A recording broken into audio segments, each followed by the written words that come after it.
தமிழ் செம்மொழி ஒரு தொன்மையான மொழி, பிற மொழியை சார்ந்து நில்லாமல் தன்னியல்பில் வளர்ந்த மொழி, தானும் வாழ்ந்து தன்னை சுற்றியுள்ள மொழிகளையும் வாழ வைத்த மொழி. இது ஒரு கடந்த 200 ஆண்டுகளாக மொழியில் நடந்து வரும் ஆய்வுகள் இந்த உண்மைகளை எல்லாம் பரிசாற்றிக் கொண்டிருக்கின்றன.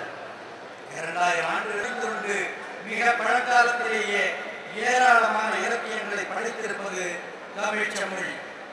இந்த நோக்கில் உலகுகிறது என்று கொள்வது சால பொருத்தம். தமிழ் செம்மொழிக்காக உருவாக்கப்பட்டுள்ள இந்த மாநாட்டு ஆய்வரங்கில் 50க்கு மேற்பட்ட களங்களில் பொன்னாடை அளித்து நூல்கள் வழங்கி நினைவு பரிசையும் வழங்குகிறார்கள்.